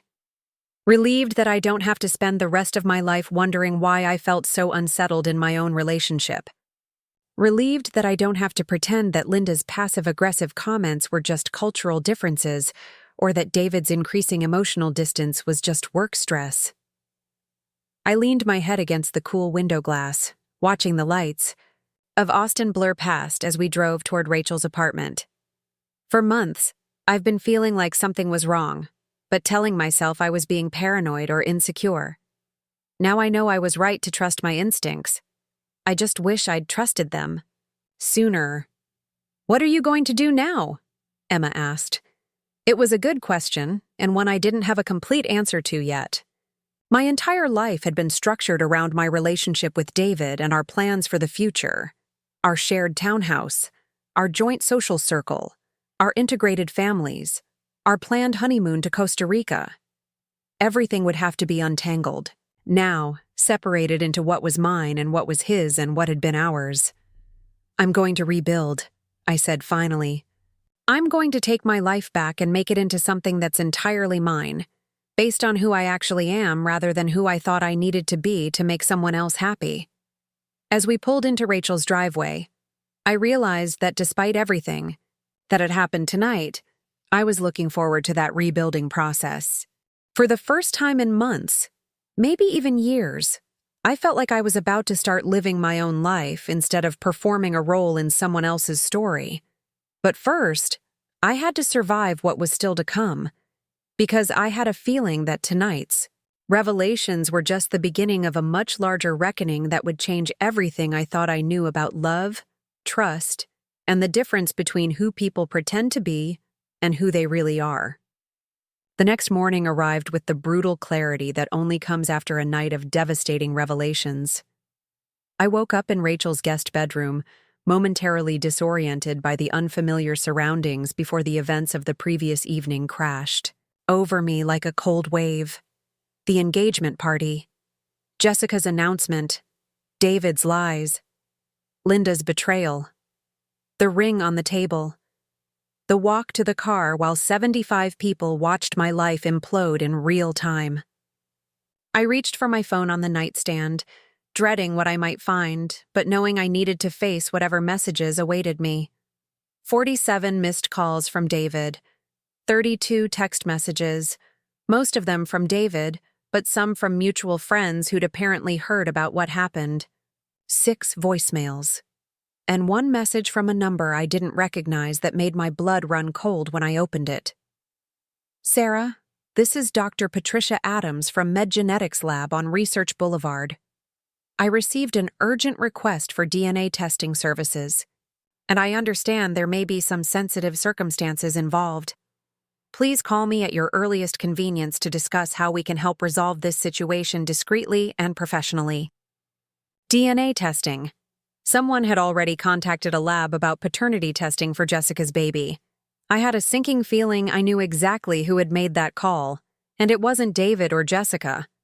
I padded barefoot to the kitchen where Rachel was already, dressed for work and making coffee with the efficient movements of someone who'd been functioning on legal deadlines and caffeine for the better part of a decade. "How did you sleep?" she asked, though one look at my face probably answered her question. "Like someone who discovered her entire life was a lie," I said, accepting the mug of coffee she handed me gratefully. "Rachel, someone called a DNA testing lab. They want to test Jessica's baby." Rachel's eyebrows shot up. "David?" "I don't think so. This feels more calculated than David's usual panic responses. More like something Linda would orchestrate." As if summoned by the mention of her name, my phone buzzed with an incoming call from Linda Chen. I stared at the screen for a moment, considering whether I had the emotional energy to deal with whatever she wanted to say. Then I realized that avoiding her would only delay the inevitable confrontation, and I was tired of other people controlling the timeline of my own life. "Mrs. Chen," I answered, deliberately using the formal address that I knew would signal exactly where we stood now. "Sarah, dear, I'm so glad you answered." Linda's voice came through the speaker with the same artificially sweet tone she'd used throughout our relationship, as if the previous night had never happened. "I wanted to reach out and see how you're doing after that unfortunate scene last night." Unfortunate scene. She was describing the public destruction of my engagement as if it had been a minor social awkwardness, like someone spilling wine on a tablecloth. "I'm doing exactly as well as you'd expect someone to be doing after discovering that her fiancé has been cheating on her with multiple women, and that her future mother-in-law helped cover it up," I said, my voice steady despite the anger building in my chest. There was a pause, and when Linda spoke again, her tone had shifted to something more calculating. "Sarah, I know you're upset, and you have every right to be. But I hope you'll consider the bigger picture here. David made some poor choices, but that doesn't mean your entire future has to be destroyed." "My entire future," I repeated slowly. "Mrs. Chen, are you calling to suggest that I should still marry your son after what happened last night?" "I'm calling to suggest that perhaps we can find a way to work through this situation that benefits everyone involved," Linda said, and I could practically hear her choosing her words carefully. "Jessica's pregnancy complicates things, certainly, but it doesn't have to end everything you and David have built together." Rachel was listening to this conversation with an expression of growing disbelief, her coffee mug frozen halfway to her lips as she processed what Linda was actually suggesting. "Let me make sure I understand what you're proposing," I said. "You think I should marry David knowing that he's been cheating on me, knowing that his ex-girlfriend is pregnant with his child, and knowing that you helped orchestrate the cover-up of all of this information." "I think," Linda said, her voice taking on the patient tone of someone explaining something obvious to a slow child, "that you should consider whether throwing away 3 years of relationship and 8 months of wedding planning over David's temporary lapse in judgment is really the wisest choice for your future." Temporary lapse in judgment. She was describing months of systematic deception and multiple affairs as a temporary lapse in judgment. "Mrs. Chen," I said, standing up and walking to Rachel's living room window where I could look out at the Austin skyline in the distance. "Did you make the call to MedGenetics Lab?" The silence that followed was answer enough. "You did, didn't you?" I continued. "You're already planning how to handle Jessica's pregnancy, how to manage the paternity testing, how to minimize the damage to David's reputation and your family's standing in the community." "Sarah, I'm trying to protect everyone involved," Linda said, but her voice had lost its artificial sweetness and taken on the sharp edge I'd heard the night before. "If Jessica's baby isn't David's, then this entire situation becomes much simpler to resolve. And if it is David's baby?" Another pause. "Then we'll deal with that situation when we come to it. But there's no reason to make permanent decisions based on claims that might not even be true." I felt something cold and hard settle in my stomach as I realized the full scope of what Linda was suggesting. She wasn't just trying to save David's engagement to me. She was planning to systematically discredit Jessica and potentially deny David's child if it became convenient to do so. "Mrs. Chen, let me be very clear about something," I said, my voice taking on the same tone I used when dealing with difficult clients who tried to change project specifications after work had already begun. "There is no scenario in which I will marry David after what happened last night. None.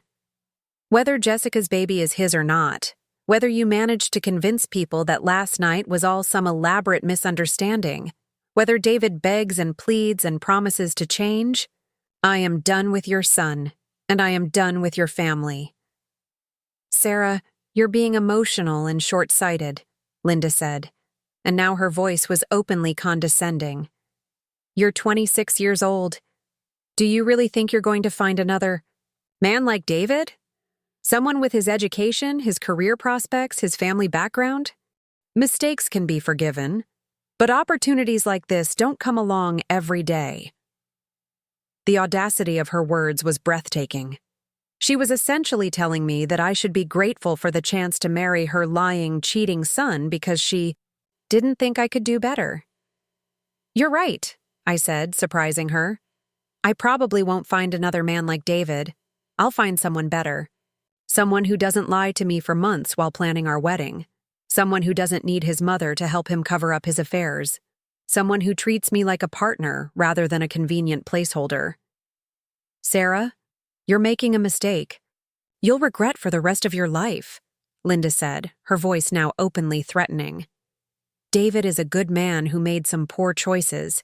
If you throw this relationship away over something that can be worked through, you'll spend years wishing you'd been more mature about handling this situation. The only thing I'll regret, I said, is not trusting my instincts sooner. Goodbye, Mrs. Chen. Please don't contact me again. I hung up before she could respond and immediately blocked her number. Then I went through my phone and blocked David's number too, along with several of his friends and family members who might try to contact me on his behalf. Rachel was watching me with an expression of admiration mixed with concern. How are you feeling about all of this? Like I'm finally starting to think clearly for the first time in months, I said. Rachel, I need your help with something. Legal. Anything. I want to make sure David can't claim any rights to my design business or any of the assets I had before we got together. We were never married, so I don't think there should be any issues, but I want to be absolutely certain. Rachel nodded, already pulling out a legal pad to take notes. Smart thinking.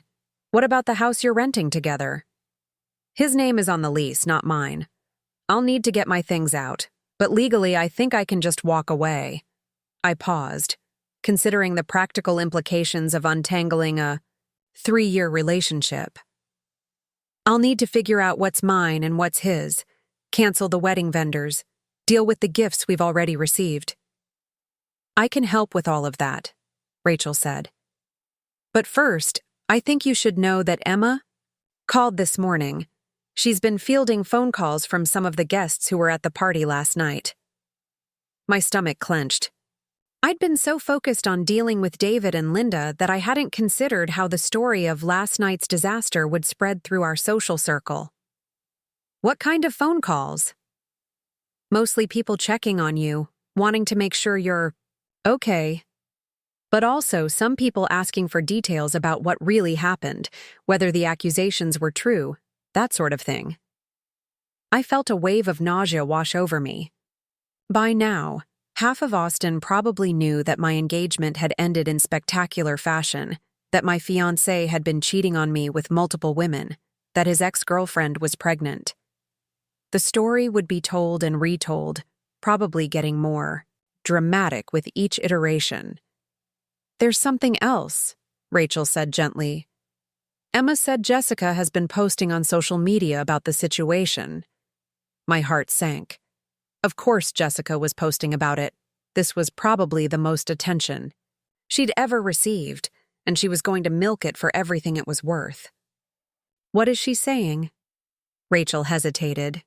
She's positioned herself as the truth-teller who saved you from making a terrible mistake. She's getting a lot of support from people who think she was brave to speak up, even though her methods were questionable. I laughed bitterly. So now she's the hero of this story. The brave woman who risked everything to save poor, naive Sarah from her lying fiancé. It gets worse, Rachel said. She's also hinting that there might be more revelations to come. More women who David was involved with who haven't come forward yet. The idea that there might be even more betrayals I didn't know about should have devastated me, but instead I felt a strange sense of relief. Every new piece of information about David's deception just confirmed that I'd made the right decision in walking away. You know what? I said. setting down my coffee mug and straightening my shoulders. Let her post whatever she wants. Let people gossip and speculate and turn my personal disaster into entertainment. I'm not going to spend my energy trying to control a narrative that was never mine to begin with. Rachel looked at me with surprise. You're not going to respond? Not going to tell your side of the story? My side of the story is that I found out my fiancé was a liar and a cheater, and I ended our engagement. That's it. I don't need to justify that decision to anyone, and I don't need to compete with Jessica for who gets to be the victim in this situation. I stood up and walked to Rachel's kitchen window, looking out at her small garden where early morning sunlight was filtering through the leaves of a live oak tree. For the first time in hours, I felt something that might have been peace settling over me.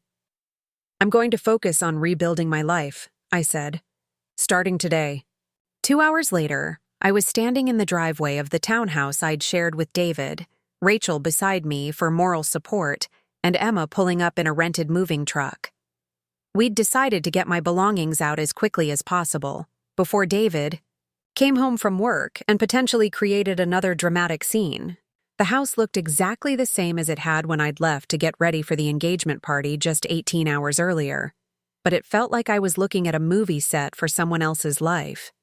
The cheerful yellow front door that I'd painted last spring, the small herb garden I'd planted beside the steps, the windows where I'd hung curtains I'd spent weeks choosing. It all belonged to a version of myself that no longer existed.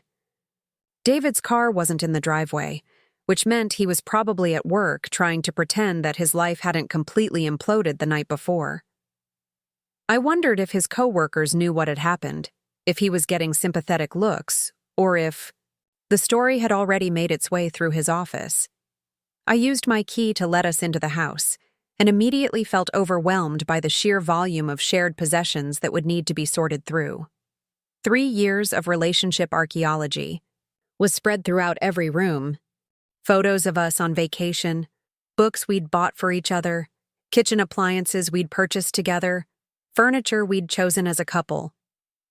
Okay, Emma said, surveying the living room with the practical efficiency of someone who'd helped friends through multiple breakups. What's the plan? Take everything that's yours, leave everything that's his, and figure out the shared stuff later? I don't want any of the shared stuff, I said, surprising myself with the certainty in my voice. I want a clean break. I'll take my clothes, my books, my laptop, my design equipment, and anything that was mine before we moved in together. Everything else can stay. Rachel raised an eyebrow. Sarah, some of this furniture is expensive.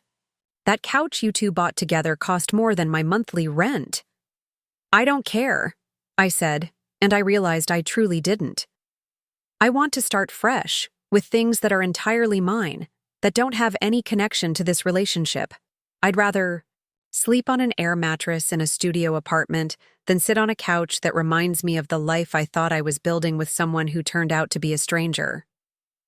We worked efficiently, filling boxes with my belongings while carefully avoiding anything that felt too shared or emotionally complicated to sort through.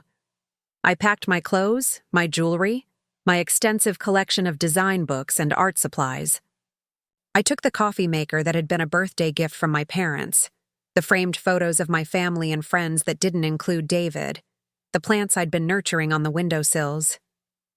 In the bedroom we'd shared, I stood for a moment looking at the bed where I'd slept beside David for over a year, where we'd made love and planned our future, and where he'd probably lain awake at night thinking about other women while I slept, trusting and unaware beside him.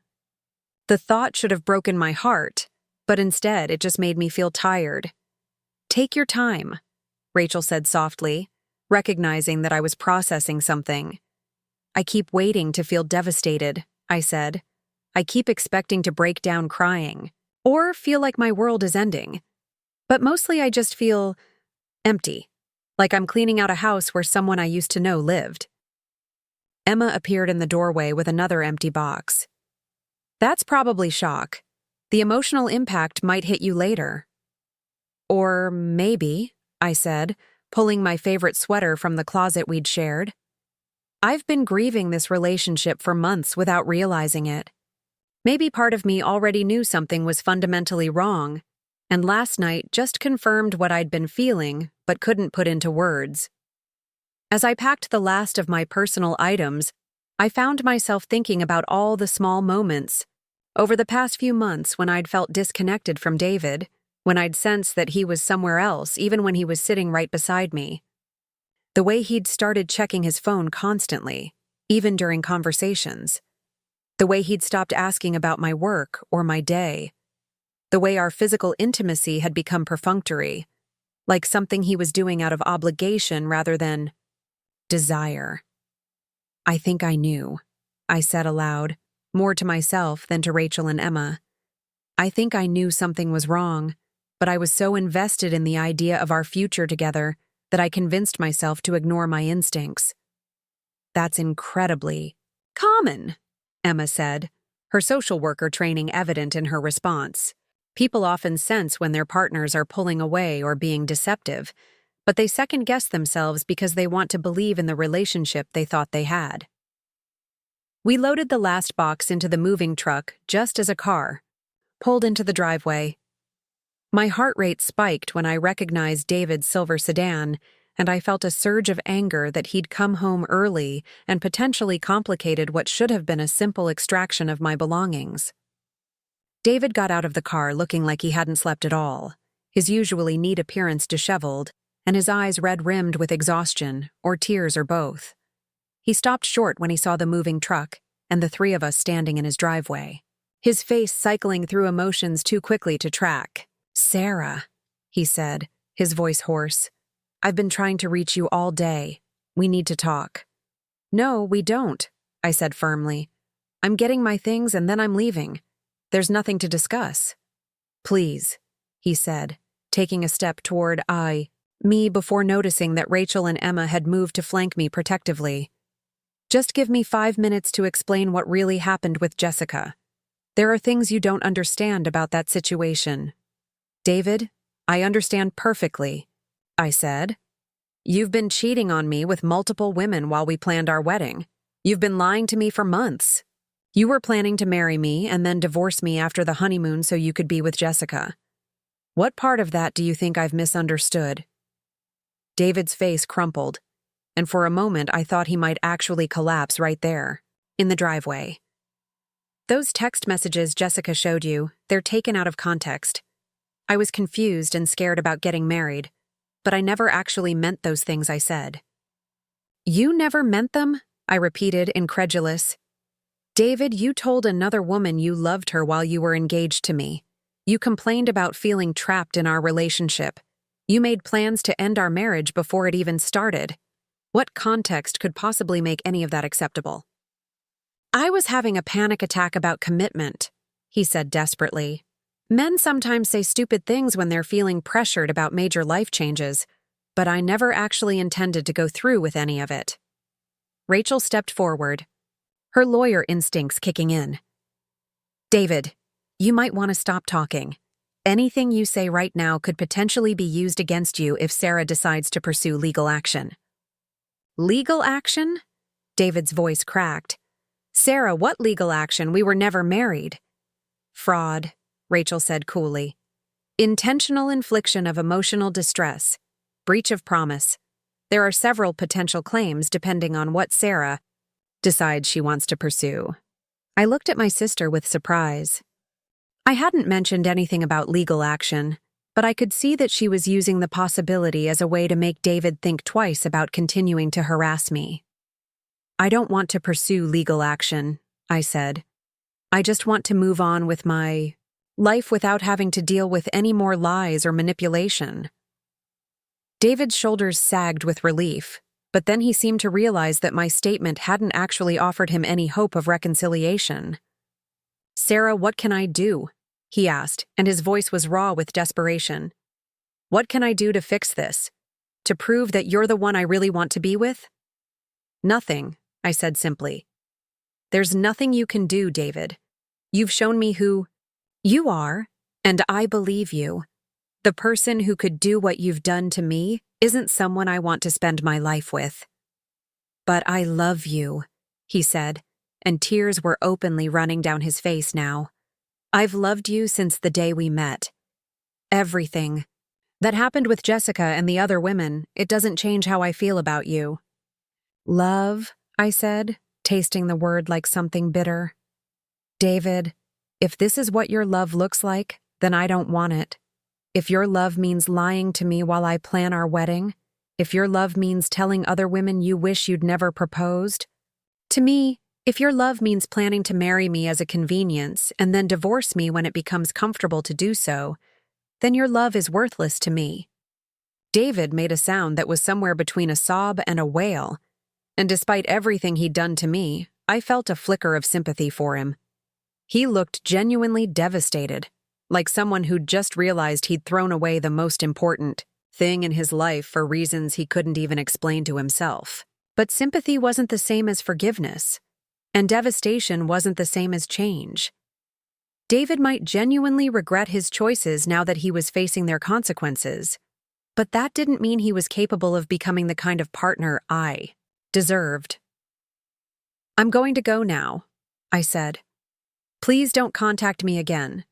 Please don't have your mother contact me, or your friends, or anyone else who might think they can convince me to change my mind. It's over, David. Completely over. I turned toward Rachel's car, where Emma was already waiting in the passenger seat. As I reached for the door handle, David called out one last desperate plea. Sarah, what about Jessica's baby? What if the paternity test shows it's not mine? What if this whole thing was just her trying to break us up because she couldn't accept that I'd moved on? I paused with my hand on the car door, considering whether his question deserved an answer. Finally, I turned back to look at him one more time. David, even if Jessica made up the pregnancy, even if she faked all those text messages, even if everything that happened last night was some elaborate lie designed to destroy our relationship, it wouldn't change anything, I said. Because your reaction to her claims told me everything I needed to know about who you really are. What do you mean? When Jessica said she was pregnant with your baby, you didn't immediately deny it, I said. When she read those text messages, you didn't look confused or outraged like someone who was being falsely accused. You looked guilty and panicked, like someone who'd been caught. Your own behavior confirmed everything she said about you. David opened his mouth to respond, but I held up a hand to stop him. More importantly, I continued, when you got desperate last night, you immediately suggested that Jessica might be lying about the paternity of her baby. You were willing to publicly humiliate a pregnant woman and potentially deny your own child just to try to save your reputation. That told me exactly what kind of man you are when things get difficult. I got into Rachel's car and closed the door, ending the conversation. As we pulled out of the driveway, I saw David standing, alone beside his house, looking like someone who'd just watched his entire world disappear down the street in a moving truck. 3 weeks later, I was sitting in my new studio apartment in East Austin, surrounded by boxes I was still unpacking and furniture I'd bought with my own money, when Emma knocked on my door with a bottle of wine and an expression that suggested she had news. Okay, she said, settling onto my second-hand couch with the wine and 2 glasses she'd brought.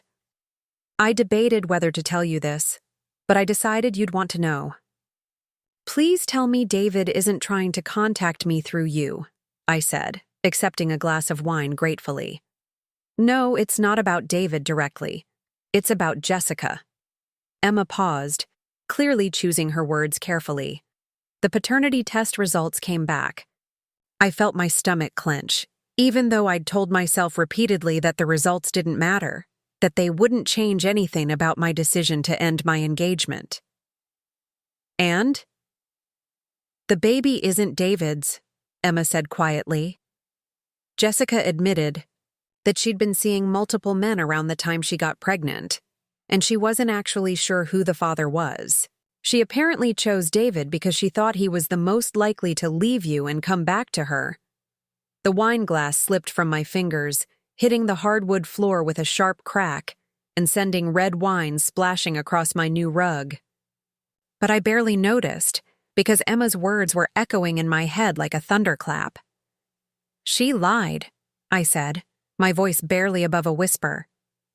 The pregnancy announcement, the dramatic revelation at our engagement party, the public humiliation of ending my relationship in front of 75 people, it was all based on a lie.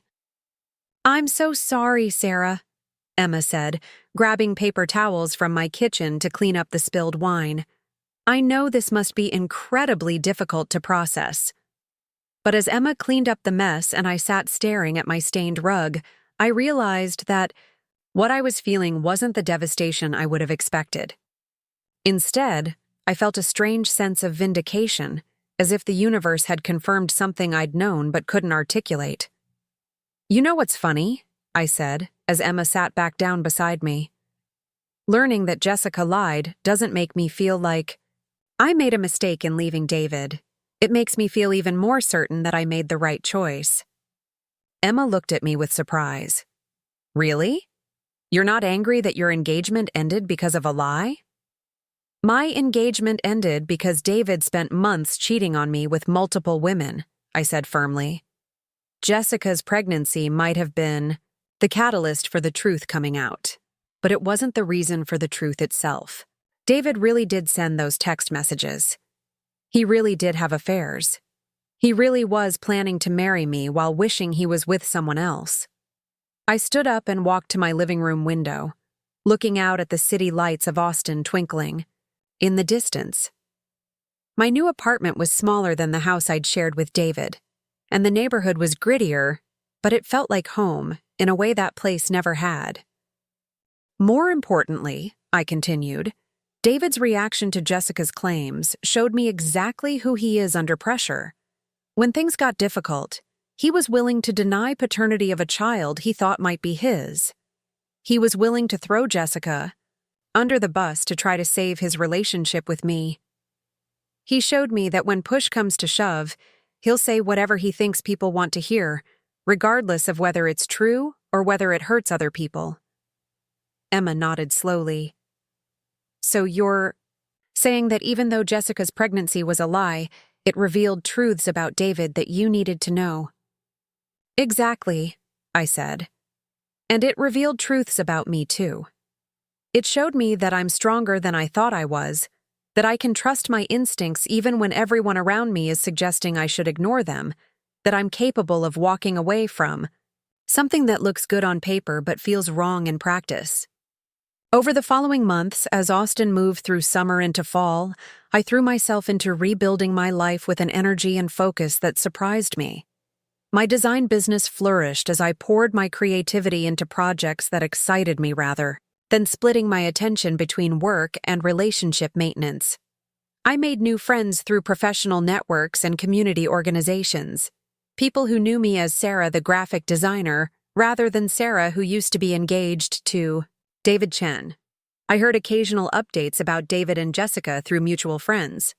David had apparently tried to reconcile with Jessica after the paternity test proved the baby wasn't his, but she'd moved on to someone else, possibly the actual father of her child. Linda Chen had been ostracized from several social groups after word spread about her role in covering up David's affairs. David himself had reportedly started therapy and was taking a break from dating to work on himself, though I suspected that was more about damage control than genuine self-reflection. None of it mattered to me anymore. These people who had once been central to my world now felt like characters from a book I'd finished reading, interesting in an abstract way but no longer relevant to my daily life. 6 months after the engagement party, I was having coffee with a potential new client when I saw David across the cafe. He was sitting alone at a corner table, looking older and more worn than I remembered, scrolling through his phone with the distracted air of someone who had nowhere important to be. For a moment, our eyes met across the crowded space. He started to raise his hand in a tentative wave, but I simply looked through him as if he were a stranger and continued my conversation with my client. When I glanced back a few minutes later, he was gone. That evening, I called Emma to tell her about the encounter. "How did it feel to see him?" she asked. I considered the question seriously. "Like seeing someone I used to know a long time ago," I said finally. "Not painful, not angry, just distant. Like recognizing an actor from a movie you watched years ago but can't quite remember the plot of." "That's healthy," Emma said. "It means you've really moved on." "I think I have," I agreed. "For the first time since this whole thing started, I feel like I'm living my own life instead of reacting to someone else's choices. I'm making decisions based on what I want and what makes me happy, not on what I think will make someone else happy, or what will avoid conflict, or what looks good to other people." A year after the engagement party that changed everything, I was chosen to design the branding for a major Austin tech startup, the biggest contract I'd ever landed. The day I signed the agreement, I treated myself to dinner at the same restaurant, where David had proposed, not out of nostalgia, but because I'd always loved their risotto and I was tired of avoiding places that held memories of my past relationship. As I sat at a table overlooking the city lights, I thought about the woman I'd been a year ago, planning a wedding to a man who was systematically deceiving her while she chose between ivory and champagne table linens. That woman felt like a stranger to me now, someone I could remember but no longer understood. The woman I was now knew her own worth. She trusted her instincts. She surrounded herself with people who respected her intelligence and independence, rather than trying to manage or manipulate her. She built her life on a foundation of honesty and self-respect, rather than trying to fit herself into someone else's vision of who she should be. When the waiter brought my dessert, he mentioned that they were hosting a charity event the following month to benefit women's shelters in Austin. Without hesitation, I volunteered to donate my design services for their promotional materials. It felt good to use my talents for something meaningful, to contribute to helping other women who might be struggling to rebuild their lives after difficult relationships. As I drove home that night through the streets of Austin that I'd learned to navigate as a single woman, I realized that Jessica Rodriguez had inadvertently given me the greatest gift possible. By destroying my engagement in the most public and humiliating way imaginable, she'd forced me to confront truths about David and our relationship that I might have spent years trying to ignore or rationalize. My phone buzzed with a text message as I pulled into my apartment complex. For a split second, I felt the old anxiety spike, wondering if it might be David or Linda or someone else from my past trying to reinsert themselves into my carefully rebuilt life. Instead, it was from Marcus, a photographer I'd been collaborating with on several projects and had recently started dating. "Hope your big client dinner went well. Can't wait to hear about it tomorrow. Sleep well, beautiful." I smiled as I typed back my response. Marcus knew the whole story of my disastrous engagement and my ex-fiancé's betrayal, but he'd never made me feel like damaged goods or someone who needed to be handled carefully. He treated me like a complete person with a past that had shaped me but didn't define my worth. More importantly, he'd never given me any reason to doubt his honesty or question his motives. Our relationship was built on transparency and mutual respect, qualities I'd learned were non-negotiable after my experience with David. As I got ready for bed in my apartment that was entirely mine, decorated with furniture I'd chosen and art I'd created, I felt a deep sense of satisfaction with the life I'd built. It wasn't the life I'd planned a year ago, but it was better. It was authentic and fulfilling, and based on who I actually was, rather than who I thought I needed to be to make someone else love me. Before turning off the lights, I looked at the photo on my nightstand that Emma had taken of me at my birthday party a few months earlier. In it, I was laughing at something ridiculous Rachel had said, my head thrown back and my eyes bright with genuine joy. The woman in that photo looked confident and radiant and completely at peace with herself. That was who Jessica Rodriguez had unwittingly helped me become. by forcing me to confront the lies and deception that had been poisoning my relationship. She'd pushed me toward a life that was entirely my own.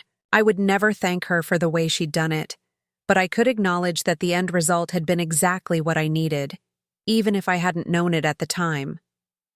The last thing I did before going to sleep was delete the final photos of David from my phone, images I'd kept not out of sentimentality, but because I'd simply forgotten they were there. As each photo disappeared from my camera roll, I felt lighter, more free, more completely myself.